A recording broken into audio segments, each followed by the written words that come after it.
So Wrath of the Druids is finally here, the first ever expansion, and a very big thanks to Ubisoft for providing me a 1 week early access to this DLC. And it is finally time that I give you guys my honest opinions, my full-on brutal reviews on the Wrath of the Druids expansion. So first off, I'm going to start off with my first impression, what I personally thought as soon as I played the expansion. Now the first thing I want to start off with is that the expansion was kind of decent. I wouldn't say it was bad, at the same time it was not something that I personally expected. Maybe that is because I was having some high expectations on the first expansion, but still it is alright, it was a decent expansion so far. Now here I'm going to step into every single detail that you guys need to know before you actually invest money into this first DLC expansion. Now the one thing I absolutely loved about Wrath of the Druids is the way the game basically starts off and sets Eivor into the journey of exploring Ireland. Now what I'm basically talking about is that the introduction to the DLC was completely different and kind of gave me a very good chill vibe, unlike what I've seen with the base game. But unlike the base game, Wrath of the Druid starts off with a very peaceful introduction where Eivor gets to Ireland, meets some new friends, has a good time there, and as he passes more time in Ireland exploring and meeting new people, that is when the main story starts kicking in. And that's the one thing I absolutely loved with this expansion, taking the story from a very slow phase and very slowly graduating all the way up to the climax scenes, which I think was a perfect execution in terms of storytelling in video games. Now one thing I really liked about Wrath of the Druids is that the voice acting and motion capture is so much better than what we have seen with the base game, where you could see these characters basically overreacting to every single conversation, and there was the same issue with Assassin's Creed Origins, at the same time Assassin's Creed Odyssey as well. Ever since the game went RPG styled open world, the motion captures and the character expressions were something that really pissed me off for a very long time. And now I think that Ubisoft has done a little bit of a better job in terms of how the characters react and voice actings. It feels so much better from the base game in Wrath of the Druids. And now let's move on to all the different types of enemies that you're going to be seeing in Ireland, and what is the one major difference that's going to make you feel like, well, Ireland is completely different from England in some or the other ways. And one of the biggest aspects is the enemies that you will encounter in Ireland compared to England, where at the start of the expansion, you're only going to be meeting some of the normal enemy types, very similar to what you've seen in England. And as you progress through the storyline and start meeting some of these cult members known as Children of Danu, and that is exactly when the entire game starts changing up. You're now going to fight some of the most toughest enemies that you have seen in the game. Now the Druids are completely unpredictable. They're really strong, and at the same time they always fight in large groups, which makes the combat experience much more challenging. Unlike what we have seen in England, it doesn't really matter how well equipped you are, you're still going to have a tough time, especially if you're playing on a higher combat difficulties. I honestly think that they have done a very good job in terms of making the AIs much better in the Wrath of the Druids DLC. Now one of the most interesting things that you will come across in this world is that you're now actually going to fight animals, not just humans, but animals and people that can actually shapeshift into werewolves and also werdeers. There are so many different magical, mythical creatures that you're going to be fighting in this world, and the fact that these druids can basically shapeshift and turn into werewolves anytime they like, it just makes the combat experience way more challenging and unpredictable at the same time, which is something I absolutely enjoyed throughout the entire journey of this expansion.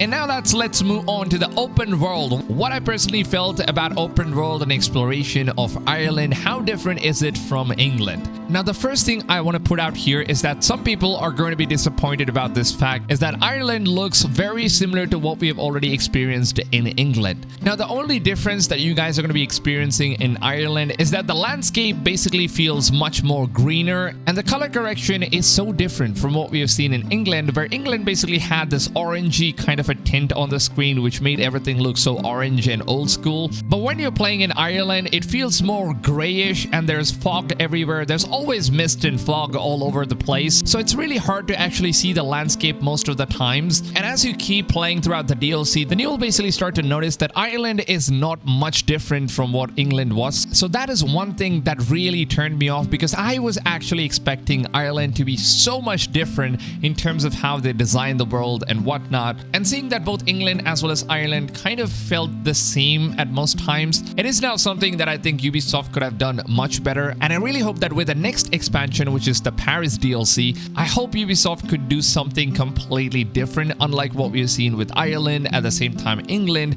because as we already know, Ubisoft just loves to copy paste the same assets over around, and that is kind of something that you will come across in Ireland as well.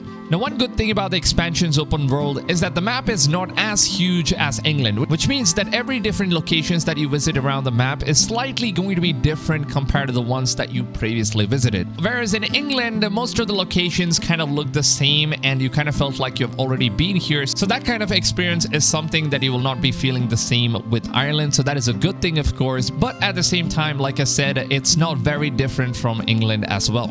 Now, one good thing about this expansion is that you will be getting 6 different types of gear sets in this game. Basically, playing the story mode, you're going to be getting 6 different outfit sets, which is not going to be part of the Helix store. So anyone who actually owns the season pass will now be able to unlock all of these outfits. I will, of course, be dropping a ton of videos on how you can get or unlock all of these outfits. So keep an eye out for that one. Turn the notifications on. Be subscribed to the channel so you guys don't miss out on that one.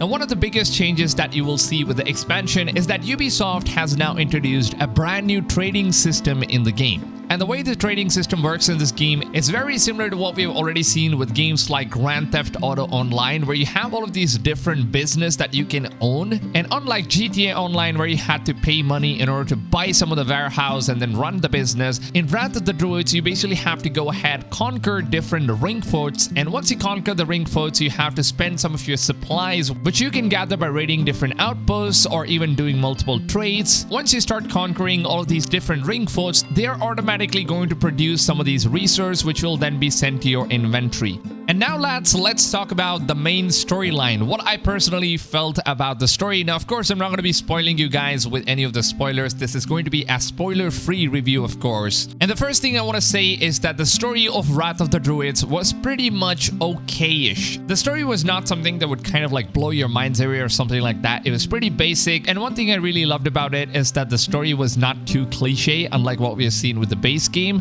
And of course, there was a lot of unrealistic, mythical stuff that was available, which is very unlike Assassin's Creed games. This DLC kind of felt like I'm actually playing a Witcher game, where I'm now hunting down different magical creatures and different monsters around the world, which is not something Assassin's Creed represents, but it is what it is. This is what the DLC basically represents. And one big thing that was really lacking in this expansion is that there is nothing, I mean nothing at all related to assassins in this expansion. Now, obviously, when you're playing an Assassin's Creed game, you would expect something or another that is related to the assassins or even Order of the Ancients or the Templars. But let me tell you, this DLC has absolutely nothing, and I mean nothing at all related to the assassins or even the Templars. This expansion is a pure Viking fantasy experience, and that is exactly what this expansion really is. And I've been seeing a lot of you guys commenting on my recent videos, basically asking me if there was any modern day storyline, if something is related to Basim or not.